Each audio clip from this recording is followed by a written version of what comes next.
Alabama gets set to take on South Carolina. And just like last week, the repercussions of Saturday are still reverberating. Eventually, you got to turn your sights to the Gamecocks. We're going to start to do that here on the show. We're going to get into the injury situation a little bit more and maybe wrap it up on Malachi Moore and his apology after the embarrassing display that he had on the field Saturday. And then Alabama trying to get back on track again. And we're going to do that right here on Cover Crimson. And let's get this party started. Great to have all you guys with us. Like and subscribe, and let's go.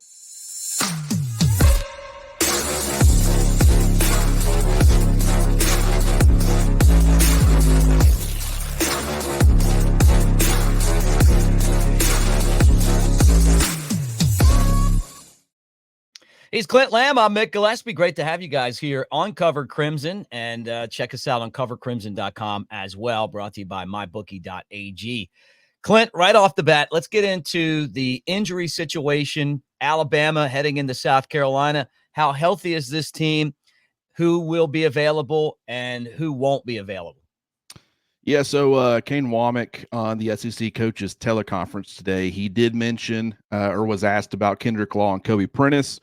He said that they're both doing some team stuff, some individual stuff, but they're not full participants, but they are at least on track to potentially play this weekend. Doesn't mean that's going to happen, but I would probably at this point probably put them somewhere between questionable and probable based off of, my vibes from the comments. But then he was also asked about Yhonzae Pierre and his potential availability, and he has already said Pierre will not be available this weekend against South Carolina.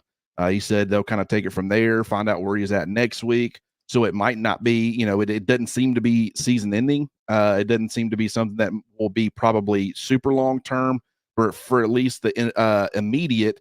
You've got Quay Russaw, who has been less than 100%. He's been playing more of a rotational role because he hadn't been 100%. And now you've got Yhonzae Pierre, who will not be available against the Gamecocks.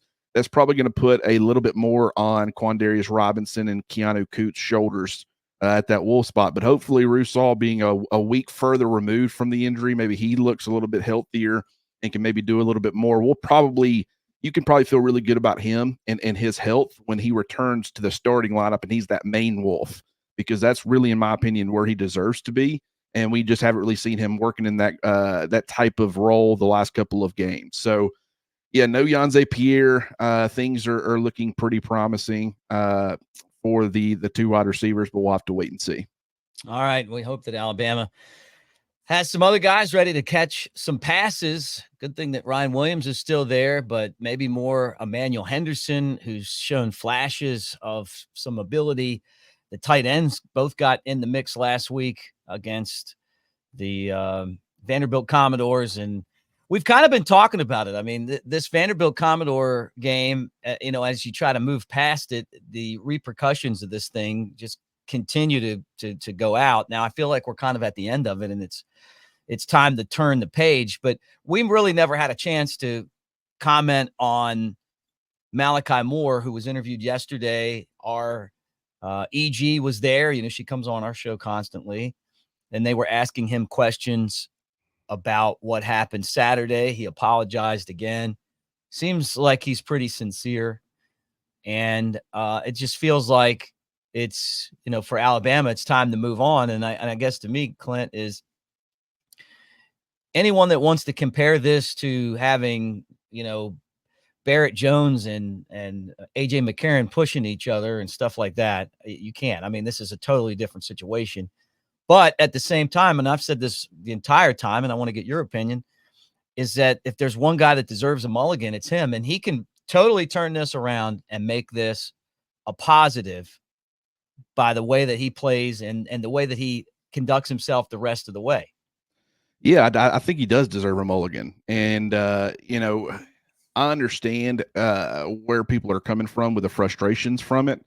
But, this is it is not like the Barrett Jones, AJ McCarron pushing match. It's really not. It's really not anything like, Brown, almost going after a no-name coach back in the day. Like, there have been instances. I mean, you're talking about being on the sidelines. You're talking about being up and not down. You're talking about it not being directed towards a coordinator or Nick Saban himself.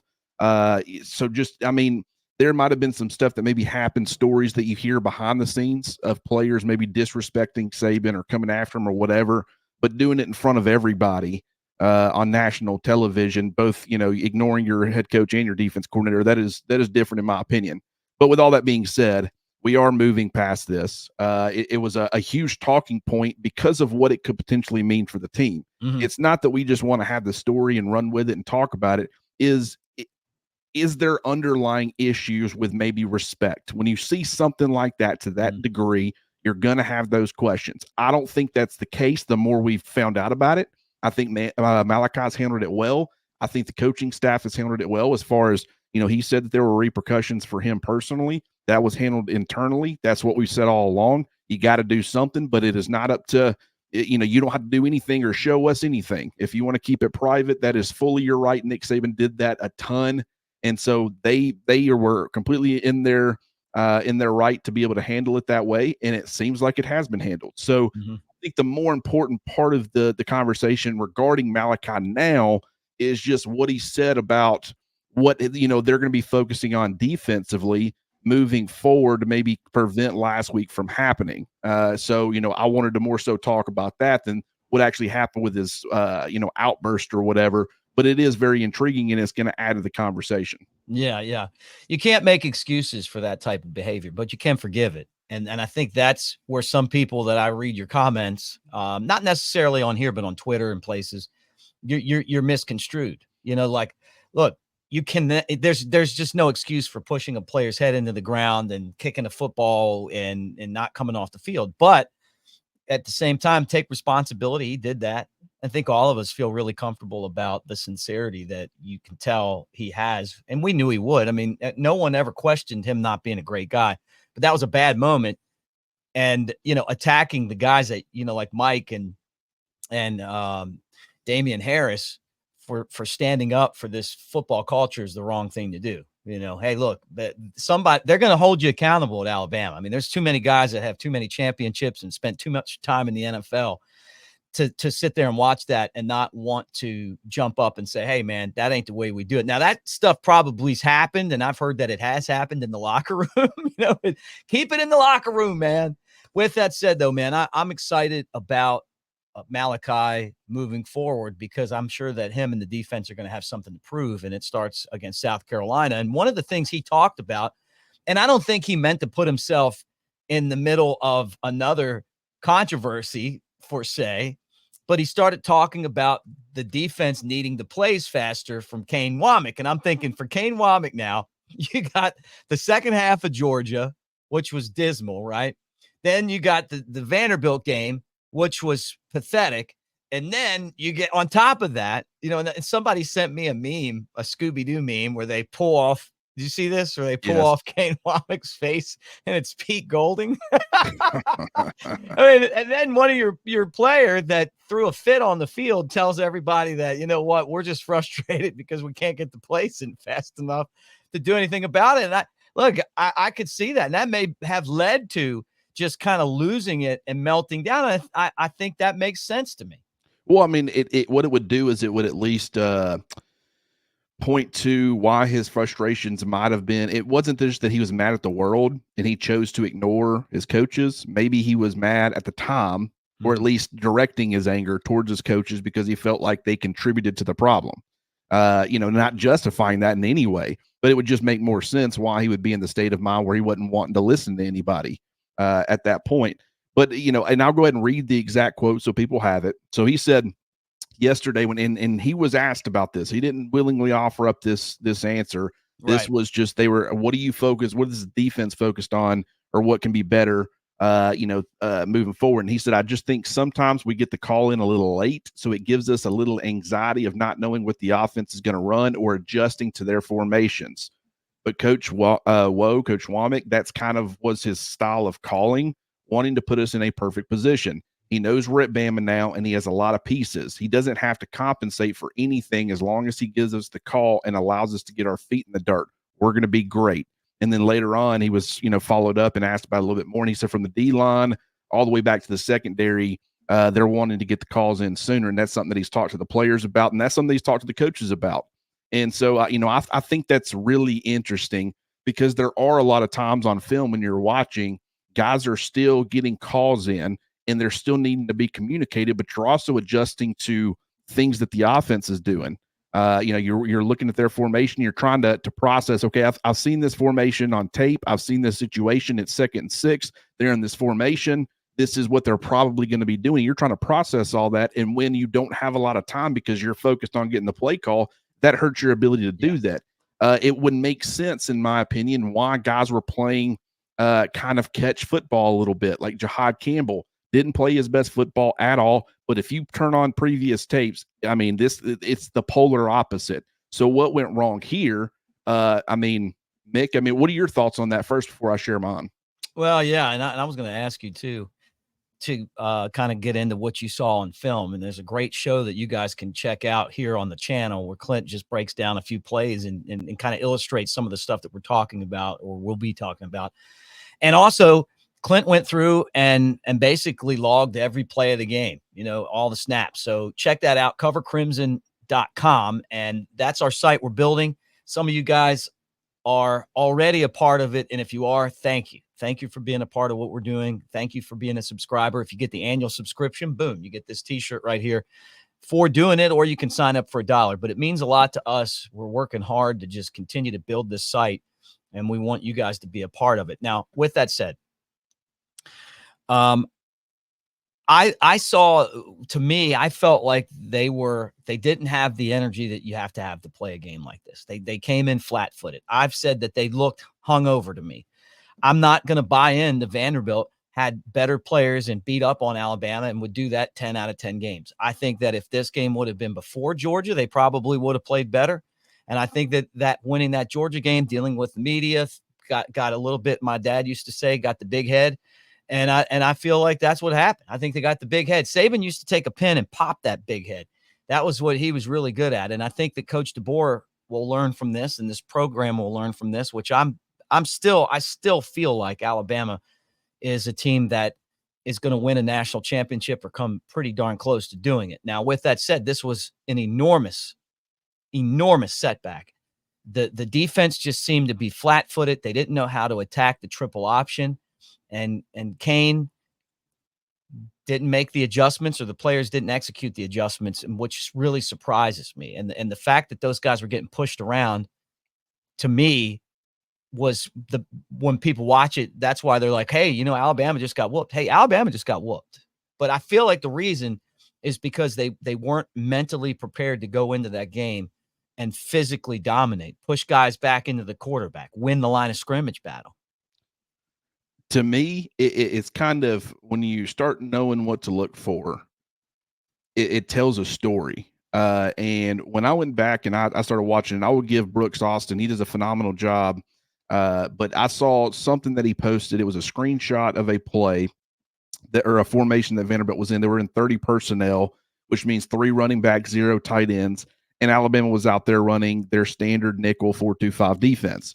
And one thing that had stood out to me from previous film study is both, Wisconsin and Georgia are the main two. But when they were going in 2 tight end sets, 12 personnel, Alabama was using a lot of 3-4 personnel packages in those situations where you were getting bigger bodies out there. You had 3 true defensive linemen. You had essentially a 4th defensive lineman because your bandit is defensive line sized. It's practicing with the defensive line, and you had a wolf. So you had, 5 guys on the line of scrimmage, or, at least playing in that 3-4 shell look. And you had the 2 off-ball linebackers. Against Georgia, due to some injuries, you had Jahad Campbell kicking out and playing that wolf outside linebacker in some of those situations, and they were bringing Justin Jefferson onto the field to play that off-ball. And so I really started diving into this when it came, because it seemed like everything Alabama did against Vanderbilt was essentially run out of a 4-2-5. And while that is predominantly what Kane Womack's going to want to do, because I had noticed that he had switched some things up in previous games, I'm watching 12 personnel in the field for Vanderbilt. I'm watching crazy. It's not just 30 personnel. It's 31 personnel. It's 3 running backs, 1 tight end. Mm-hmm. I'm seeing all these different looks, and Alabama's staying in the exact same personnel packages. And that to me, I'll tell you what I think it is. I think it was the fact that it was a short not a short week, but it was just 1 week to prepare for a very unorthodox offense, a very niche offense. I think Kane Womack being a 4-2-5 guy, that's your base at Alabama. I think he just said, you know what? We're not going to do a bunch of different stuff. We're coming off an emotional game. It's a difficult offense. We're going to go pretty much base and try to stop this off. And I think that they were confident that they would be able to stop it out of their base looks. And you never saw them adjust. I think that even as the game progressed, they never thought that it was going to continue for 4 quarters. I think against Georgia, they came out and they made little to no adjustments. They went very vanilla in how they were handling things. And to me, that signals they felt very good about the position they were in. They were very confident that they would win. And if that, and I've mentioned this before, and this only confirms that more and more. Why would you do that against the Wisconsins and the Georgias where you're playing something a certain way, a certain package a certain way, and then against Vanderbilt, you're switching things up and you're just staying in the same looks. And it's not like Vanderbilt was going tempo. They're one of they're going to eat up and chew as much clock as possible. So you have plenty of time to make substitutions. You can make substitutions every play if you want to. Right. And so there was no reason for them not to adjust.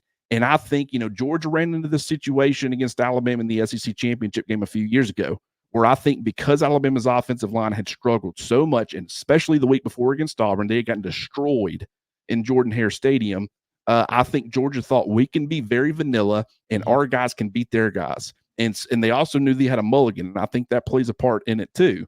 But so they went out there, they did what they did, and Alabama beat them as a result. They go out there against Vanderbilt thinking, hey, we're going to be able to do what we want to as far as defensively. They don't have the talent. And to me, that's concerning because you go into the second half of that Georgia game thinking you've got it in the bag. You go into the Vanderbilt game thinking you've got it in the bag. And both of those, you almost blew one and you lost the other. So if by this point you don't start taking every single opponent seriously and approaching it like you can lose, which is what Nick Saban was famous for, you're going to find yourself in these situations moving forward. Here's the good part, though. That is correctable. It's very easily correctable. Just put more effort towards Vanderbilt than you did. Approach it like you approached Georgia. And if you can do that each and every week, you got an entire staff filled with guys ready to go to work and give you any sort of advantage that they can. If you can start doing that, then a lot of this stuff will correct itself. But they were way too base, way too vanilla, and not really switching anything up. And it's not that they're incapable of making adjustments. I just think that they were, they were fooled by the fact that they thought they could do it without it. Do you think that they were looking ahead to maybe game planning for like a Tennessee? Could that be it? Or, I mean, that's weeks ahead. So but you wouldn't, but you'd feel like South Carolina was kind of another one of these opponents that, but it's like I said, Western Kentucky, South Florida, and South Florida gave you trouble. And everybody's wondering why. How do you look so good against Georgia for that first half? Well, Western Kentucky, they were confident going in. South Florida, they were confident going in. Second half of Georgia, they were confident going in. Vanderbilt, they were confident going in. Wisconsin, even, despite the fact they were on the road, Wisconsin was not what, they just weren't a great football team. They were pretty good. They were Big Ten. You had to respect them, but they were confident going in. The one time where it felt like they weren't overly confident, too confident going into a half or a game was the first half against Georgia. They were well prepared and they hit Georgia in the mouth and they did a lot of really good things. Other than that, you have seen them approach things very, vanilla is that's an interesting word. Maybe not vanilla, but very, it comes off as very lazy. Like you thought, okay, we're not going to have to do a lot with Vanderbilt. We should be able to handle these guys. We're much more talented. And so your game plan is you don't put as much effort into it as maybe you would otherwise. Right. It comes off that way. And we'll find out. But I will say this. If you didn't learn your lesson from the second half of Georgia and you chalk that up to, man, Georgia's just a really good football team. We almost blew that. But, we're still way better than Vanderbilt. We're still way better than South Florida and Western Kentucky. You learn, if you don't learn against Vanderbilt, that you need to bring it from a preparation standpoint each and every week. This ain't the coaching staff. I'm going to tell you that right now. So we'll see if it gets fixed moving forward. But I really do think that it's just, you did see everybody's talking about the 4-2-5 and they're attacking it and saying, oh, it's not going to work in the SEC. Nick Saban ran the 4-2-5. Kirby runs the 4-2-5. It's not the 4-2-5. It's that you're running that package against everything. And you're running a lot of cover one. You're mixing in some cover three, but it's not enough. I mean, at South Alabama, the reason that Kane Womack handled some of the things that he did the way that he did was because he didn't feel like he had the personnel to do much else. You had to keep things kind of vanilla and to where you could get creative in other ways. But at Alabama, it's like Malachi Moore said, you've got the pieces. You don't have to compensate for anything. But Alabama just has to do a better job of being more prepared. That's bad that we're having to talk about that and say that, and that's going to probably cause Womack some flack, if fans buy into what I'm saying and believe that. Right. But what I will tell you is that he's a great defensive mind. He knows what he's doing. Yeah. And when he actually put in, a lot of effort into the game plan, the first half against Georgia, it was executed well, and it was a really, really good game plan. So let's see what happens moving forward. But, I mean, I will say this is not a good look for anybody if what I'm saying is accurate. Which I don't know 100%, but it certainly comes off that way. But what I will say is that is 100% correctable. And hopefully the Vanderbilt game taught some people some lessons. It doesn't get much worse than dropping a game against Vanderbilt, and I think everybody knows that now. Yeah, I think we all feel that way. But we don't know how good Vanderbilt is. I mean, we don't know. I mean, they almost beat Missouri. And they beat Alabama, and Missouri was a top 10 team at the time too. So, they still have games against Georgia and other teams this year, right? I think so. And I'm pretty sure. I take that back. I don't know their schedule, but I'll pull it up because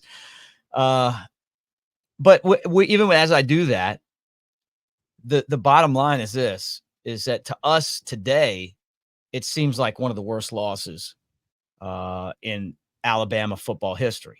At the end of the season, Vanderbilt ends up winning 9 games. You're going, well, you know what? We should have won, but it wasn't the worst.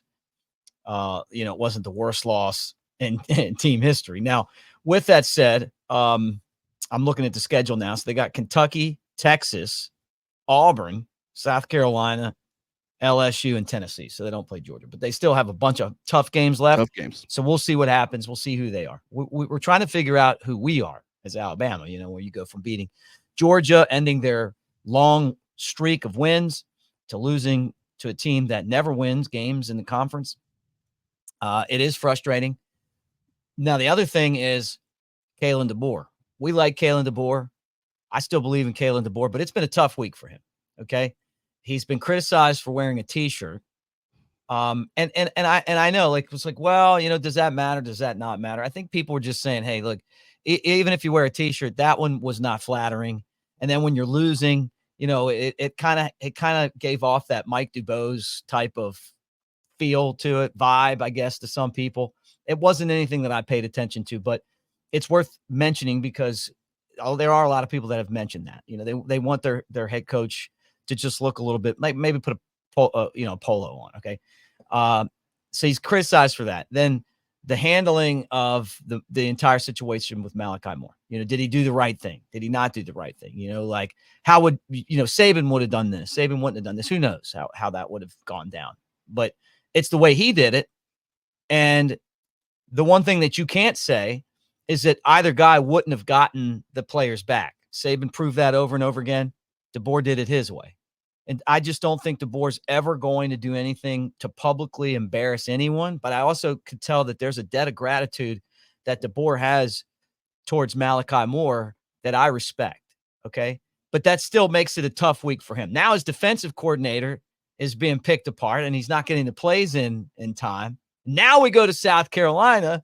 And this South Carolina team is dangerous. They just are. They'll look like crap 3 weeks. You think they're dead, and then all of a sudden they'll blow somebody out that they shouldn't beat, like they did to Tennessee a couple of years ago, like they did to Clemson. They're dangerous, and that's who's coming into town. How does Kalen DeBoer pivot and get this program focused on football again, just like we want to focus this show back on football? Well, and a lot of people, myself included, speaking candidly, they looked at Georgia after losing the way they did to Alabama, playing the way they did in the second half, and probably feeling like they deserved to win. And they're like, man, I would sure hate to be Auburn this week. because, Georgia's going to kick the mess out of them. And Georgia really didn't. The score ended up being fairly lopsided. But, I mean, Georgia really struggled to a point where Kirby Smart actually criticized their fans after the game for not being energetic enough. And so just assuming, okay, Alabama just faced, one of the worst losses in program history, that, I'd hate to be South Carolina. Well, I wouldn't look at it that way. I understand it's in Bryant-Denny Stadium. I understand that it's going to be a much larger crowd. I understand that, a lot of Alabama's kind of manhood as a team has been challenged this week. But, I mean, that doesn't automatically mean that you're going to see a pissed off Alabama team. But what I will say is it does seem like they're saying the right things. They're doing the right things. And it's like I said, if you can't look at that loss against Vanderbilt and only the people that maybe the players, because they know how much preparation maybe goes into certain opponents compared to, others. But if there was some holding back and some assumptions being made, if you can't look at that loss to Vanderbilt and that completely change your outlook on how you approach everything you do from a preparation standpoint moving forward, then you're never going to get it. Because if that was truly the case, and like I said, I can't answer that question definitively, but I mean, there's just the bottom line is fans are left wondering why, right? And if you're left asking yourself that question and you're trying to figure out what's going wrong, there's a reason that all of it was happening, and it could be, energy certainly played a part. I don't think Alabama really brought it, but I thought that there were probably just some assumptions. There was some celebrating from the week before, and there were some assumptions made going into that game against Vanderbilt that should be causing a much different approach moving forward against the likes of South Carolina and anybody else on the schedule. Mm-hmm. Can the offense help the defense a little bit? I mean, I know they scored a bunch of points, 35 and 17 minutes of possession, right, which is good. But can they help? And to me, asking the question, could that include maybe running the football a little more effectively with someone besides the quarterback? There's no doubt that it can. I mean, when you look at really what Alabama's been doing offensively, like the yards per game for Jalen Milroe is up quite a bit. I think about 218 to about 254. If I'm not mistaken, the yards per attempt. I mean, it's the exact same yards per attempt, 21.8 per game, which that means that the yards per attempt is up. I think it's like 11.7 or 11.4 compared to just 10 last year. Just 10. 10's really good. It's elite status. But 11.4, 11.7, whatever it is, I mean, that's in just a completely different ballpark. They're playing really good football. So a lot of people are going to look at that and say, okay, I mean, we can't really nitpick what they're doing. What they're doing is working. You're scoring points when you get the football. Really, they're not scoring often enough. I understand 35 is really good, but you're also playing in a lot of ways, not a 2-minute offense or that 2-minute approach, but there's some sense of urgency every time you touch the football because they did get down multiple scores and Vanderbilt kept counter punching. But I think more, it's just what are you putting on tape? And, how can teams exploit what you're doing? You're going to see somebody. I mean, it's tough to do certain things against Jalen Milroe's legs because even if he's not running like he really didn't against Vanderbilt, you don't stop thinking he's fully capable of taking over a game with his legs. So you might try to compensate for some things, and then he's busting you that way. So right. It is a difficult offense to prepare for because of that. And he is doing a much better job as far as attacking the seams, as far as attacking the middle of the field. He's going through his progressions more. He's playing really, really good football. But Alabama needs to have a complementary style because there's going to be games in the future where you need to be able to control the ball. I mean, you talk about Tennessee. If you go into that game in Neyland Stadium, hostile environment, if you can control the pacing of the game with your run game and you can play your passing attack off of that, that really allows you to, dictate not only the game, but the crowd. And I think that's really important. Yep. All right, Clint, what do you got going on covercrimson.com? Yeah, same old. I mean, just, breaking down what happened, looking ahead to South Carolina. Stacey's continuing to do a great job. We appreciate everybody that's over there and contributing to the conversations, that continues to grow each and every day. It's a fantastic community. We want everybody that's here to be a part of that. It's only $1 for the first month. And if you do the annual subscription instead of the $1, then you get that wicked awesome t-shirt that Mick's rocking right now. So A lot of conversations happening over there. We're certainly keeping the content cranked up over here on the YouTube channel. So everything's trucking along. It's been a rough week as far as the coverage and what we've had to talk about, but it's about time to get back on a field or watch Alabama get back on a field and see how they respond. Yeah, I'm looking forward to the redemption story for Malachi Moore, because I think we're all pulling for him. Whether you got to be honest and objective doesn't mean we don't like him and pull for him. So, and that goes for Mike. That goes for all of us here as well. So, guys, like and subscribe. Give us a thumbs up. That's a way of saying Roll Tide. Comment section. Hey, thank you guys for getting in there and keep commenting. And Roll Tide, everybody. Thank you for hanging with us today.